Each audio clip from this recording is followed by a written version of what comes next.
Hi, welcome to the Retirement Railroad and Matinee Modeling Tip of the Day. I'm Steve, and glad you could join me here today. Hey, I've talked recently a lot about lighting of the models and scenes, etc.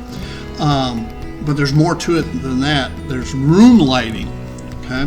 And if you don't handle room lighting correctly, it can give a really adverse effect when you're viewing your railroad, or even if you're videoing your railroad. So pay particular attention.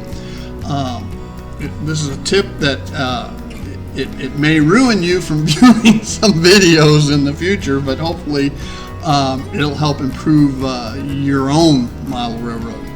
Be very cognizant of the lighting that you use in your train room, all right, loft, shed, whatever you want to call it, because the lighting you use and how you place it can give you some adverse effects. Now, my train room is fairly dark.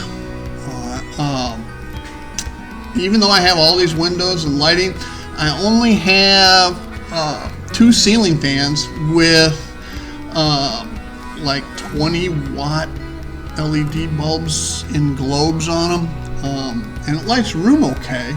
But as you can tell over there in my work area, I have to have an overhead desk light, and the room itself needs more lighting.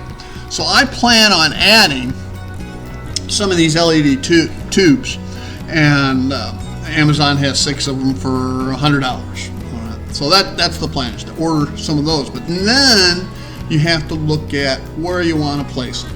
So let's take a look at how lighting your trains in train room can have an adverse effect. Now, this may ruin you from looking at other people's train rooms or etc. So if you don't want to know, don't watch. All right, here we go. You've seen this scene on previous tips of the day, etc. It's fairly dark, even with the shades open in the room, the lights on in the room. It's fairly dark. But if we add lighting to the room, we've got to watch out and see where the shadows are cast. Okay, because where the shadows cast can either make or break a scene. All right, here we go. Now, what's wrong with this picture? Well, you got the stack and the tower from the refinery casting shadows into the sky. All right, and I viewed others where you've got trees that are casting shadows into the sky. And if you're going to have trees close to the backdrop, all right, put them all the way to the backdrop. Flatten one side of them out so there's no shadow. All right, the tree is actually at the backdrop, and there's really no shadow for it to cast into the sky. Or watch how you use your lighting.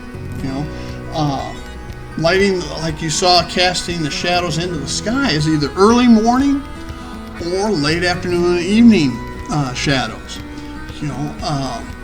Personally, I prefer a noonday. Short shadows cast downward.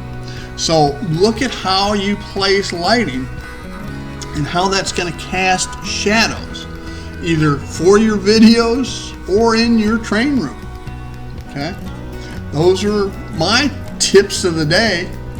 I want to thank you for joining me here on the Retirement Railroad, and y'all have a great modeling day.